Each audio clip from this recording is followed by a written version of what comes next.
नमस्कार। सुनो कहानी के नए एपिसोड में आपका स्वागत है। भारतीय ज्ञान परंपरा में हमेशा हुआ है कि शिष्य ने ढूंढा है अपने गुरु को और फिर अनुनय विनय की है कि उन्हें ज्ञान मिले, शिक्षा मिले, दीक्षा मिले। मगर वहीं कुछ ऐसी कहानी है जहाँ गुरु ने ढूंढा है अपने शिष्य को और मांझ की तराश की दुनिया के सामने ऐसा उन्हें प्रस्तुत किया है कि हम आज भी उन्हें याद करते हैं। ऐसी ही कहानी लेकर आई हूँ मैं। चलिए, लगभग 800 साल पहले और ग्वालियर से करीब 40 किलोमीटर दूर है एक गांव बेहट। प्रकृति की गोद में बसा हुआ ये गांव, ये वहीं की कहानी है। वहाँ के वन से एक बार गुजरते हुए स्वामी हरिदास, जो अपनी मंडली के साथ गुजर रहे थे, उनकी योजना ये थी कि इस वन की गोद में पहले कुछ जलपान किया जाए, सुस्ताया जाए और फिर संगीत की आराधना यहीं पे करके उसके बाद आगे बढ़ा जाए। जलपान जब हो गया तो उन्होंने अपनी मंडली में शिष्यों को बोलना शुरू किया, भाई साज निकालो। उतनी ही देर में घने जंगल में से आवाज़ आई दहाड़ने की, शेर के दहाड़ने की। शिष्य तो बहुत डर गए क्योंकि प्राणों का संकट सामने आने लगा और वो ध्यान से देखने लगे गुरु कि भैया यहाँ से चले।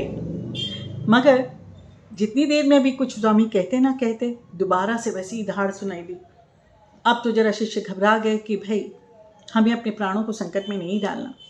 मगर स्वामी जी के अनुभव आंखों ने जब वृक्षों की टहनियों पर देखा तो पाया पक्षी वैसे ही बैठे हैं, चहक रहे हैं और कोई भी जानवर यहाँ से वहाँ फुदकता हुआ नहीं भाग रहा। तो वो समझ गए कोई ना कोई उनके साथ मस्खरी कर रहा है। उन्होंने शिष्य को चिंता करने की बात नहीं है, अब संगीत साधना करेंगे तो बैठो।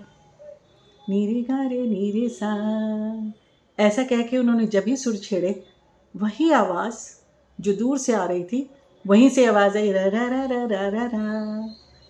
स्वामी जी को अब समझ में आने लगा कि कोई उनके साथ सच में मजाक कर रहा है। स्वामी जी ने एक आलाप और लिया और जैसा आलाप लिया वैसे ही जैसे प्रतिध्वनि आती हो, वो पेड़ों के पीछे से वैसी ही आवाज़ आई। स्वामी जी ने अपने शिष्य को पकड़ के लाओ, भाई कोई ना कोई तो हमसे चुहलबाजी कर ही रहा है। जब शिष्य इधर उधर छितरे तो पकड़ के लेके आए एक 9-10 साल के बालक को, जिसके साथ उसका सखा भी था, और स्वामी जी के सामने लाके खड़ा कर दिया। क्यों रे, कौन है तू? तन्ना है ये, रामतनु मिश्रा। स्वामी जी ने कहा, रामतनु मिश्रा? क्या कर रहे थे तुम जंगल में? तुम ही दहाड़ रहे थे ना जोर जोर से। तो उसकी सखा ने भी सिर हिलाया और रामतनु मिश्रा नीचे देखने लग गए। अच्छा, और ये जो तुम गाना नकल कर रहे थे वो कैसे? वो तो मैं कुछ भी कर सकता हूँ, आप जो जो बोलोगे, जो जो गाओगे, मैं वैसा गा के दिखा दूंगा। स्वामी जी ने एक आलाप और लिया और रामतनु ने बिल्कुल वैसा ही आलाप करके दिखा दिया। उन्होंने कहा, स्वामी जी ने कहा, अपने पिताजी के पास लेके चलो। मिश्रा जी को लगे कि अब तो बहुत सुताई होगी, बड़ी पिटाई विटाई होगी हमारी। तो कहने लगे, नहीं नहीं, आप जाने दीजिए ना, मैं नहीं तंग करूँगा, मैं कुछ भी दहाड़ूंगा नहीं अभी से। हरिदास जी ने कहा, नहीं, तुम्हारे पिताजी से तो मुझे मिलना है। जब उनको अपने पिताजी के पास लेके गए रामतनु मिश्रा, उनके पिताजी थे मकरंद पांडे। कहीं कहीं पे आप रामतनु पांडे भी सुनेंगे। तो मकरंद पांडे जो उस समय के कवि भी थे और थोड़े बहुत प्रसिद्ध भी थे, बड़े आह्लादित हुए कि स्वामी हरिदास जी के पैर पड़े हैं। और जैसे कि स्वामी हरिदास जी ने कहा कि मकरंद पांडे, तुम्हारे बेटे के गले में ऐसा सुर है कि अगर उसको थोड़ी सी साधना और मिल जाए तो ये बहुत बड़ा संगीतज्ञ साबित होगा। मकरंद पांडे तो जैसे गदगद हो गए और उन्होंने सहर्ष अपने बेटे को साथ जाने की इजाज़त दे दी। हालांकि वो बेटा उनको बहुत बहुत ही प्रार्थनाओं के बाद भोले शंकर जी से मिला था। अब हरिदास जी लेकर के गए और इतिहास में कि 10 साल तक रामतनु मिश्रा ने स्वामी हरिदास से संगीत की शिक्षा ली। इसी बीच उनको पता चला कि उनके पिताजी बहुत बीमार हैं, तो वो लौटे अपने गुरु की आज्ञा लेकर। और उनके पिताजी के आदेश पर उनको पता चला कि वो पैदा हुए थे इसलिए कि मोहम्मद गौस नाम के एक फ़कीर, जो कि मकरंद पांडे जी के आध्यात्मिक गुरु थे, उनके आशीर्वाद से इनका जन्म हुआ है।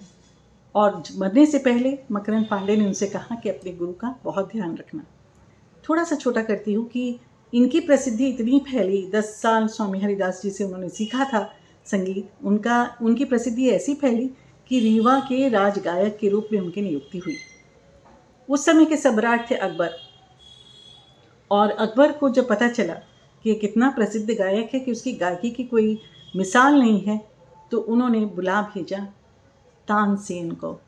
जी हाँ, रीवा में ही उनको ये पदवी कह लीजिए या ये नाम मिला था, क्योंकि उनकी तानों की वजह से नाम उनका पड़ गया था तानसेन। अकबर के 9 रत्नों में से एक थे तानसेन और अब कहलाते थे मियाँ तानसेन। सब जानते हैं कि अकबर कितने कायल थे तानसेन की गायकी के, और एक दिन अकबर के मन में आया कि अगर ये इतना सुंदर गाता है तो इनके गुरु कितना सुंदर गाते होंगे। और यही बात उन्होंने तानसेन से कही कि जाओ तुम्हारे गुरु जी को भी यहाँ लेकर आओ, मैं उनका गायन सुनना चाहता हूँ। सुनते ही तानसेन को हंसी आ गई। उन्होंने कहा, हुजूर मैं तो शाही नमक खाता हूँ, आपकी चाकरी बजाना मेरा काम है, मेरा धर्म है। मेरे गुरु किसी की चाकर नहीं हैं, वो नहीं आ पाएंगे, ये आप क्षमा कीजिए, छोड़ दीजिए जिद। अकबर जिद छोड़ने वाले थे। भेस बदल के तानसेन को लिए दिए पहुंच गए वृंदावन स्वामी हरिदास की कुटिया के बाहर, और तानसेन से कहा कि कुछ भी करो, उनका गायन तो मुझे सुनना है।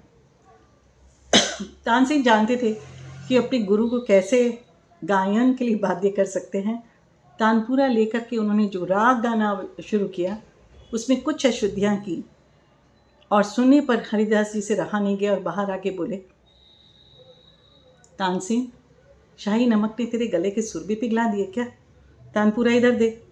और ऐसा गान उन्होंने गाया श्री गोविंद को समर्पित कि अकबर धन्य हो गए। और वो जानते थे कि ऐसा गायन वैसा तानसेन के गले से निकल ही नहीं सकता, क्योंकि उनके गुरु में जो धार्मिक प्रवृत्ति थी, जो अध्यात्म था, जो लौ थी, वो कैसे हो सकती थी एक राजगायक के लिए। खैर, एक शौकत मियाँ नाम के एक उनके दरबारी, क्योंकि बहुत से दरबारी होते हैं ना जो जलते हैं उन लोगों से जिनकी तरक्की कुछ जल्दी होने लगती है। तो शौकत मियाँ, उन्होंने कुछ दरबारियों के साथ जाकर के अकबर के कान भरे कि महाराज अगर आपने तानसेन का सब गायन सुना, वो सब एक तरफ, अगर आप उनसे दीपक राग सुन ले तो फिर आप कभी भूल ही नहीं पाएंगे। अकबर को तो अब जिद आ गई। तानसेन को बुला करके उन्होंने कहा कि अब मुझे दीपक राग सुनना है तुमसे। तानसेन समझ गया कि अब ये जो योजना है कि इसकी कमान किसी और के हाथ में है। बहुत समझाया उन्होंने अकबर को कि अगर मैंने ये राग गाया तो इसकी ऊष्मा न केवल वातावरण को गर्म कर देगी, मेरा शरीर भी जल जाएगा, यूँ समझ लीजिए। अकबर ने कहा कुछ समय चाहो तो ले लो, तैयारी जो करनी कर लो, लेकिन सुनाना तो तुम्हें पड़ेगा ही। दिन भी तय हो गया, तारीख भी मुकर्रर हो गई। इसी बीच तानसेन ने अपनी बेटी सरस्वती को मेघ मल्हार गाने के लिए पारंगत किया। उसका एक खास कारण था। किसी किसी जगह आप ताना रेवी का नाम भी सुनेंगे, ग्रंथों में कुछ ना कुछ थोड़ी सी डिस्क्रिपेंसी रहती ही है।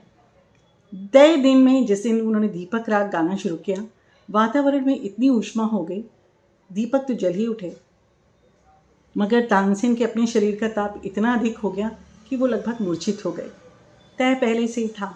सरस्वती ने उस समय छेड़ा मेघ मल्हार, और इतिहास में है कि मल्हार इतनी शुद्धता से गाया गया कि उस समय वृष्टि हुई, वर्षा हुई, जिसकी पानी की छींटों से तानसेन के शरीर का ताप कुछ नीचे आया, मगर उसके बाद वो कभी स्वस्थ नहीं हो पाए।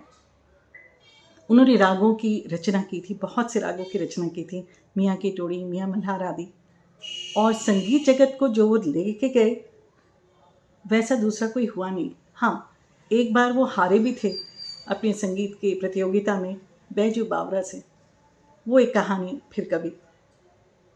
तो तानसेन को अभी भी याद करते हैं। तो अगर कहा जाता है कोई बड़ा सुंदर गायक होता तो कहते हैं कि भाई तानसेन जैसा गायक है ये।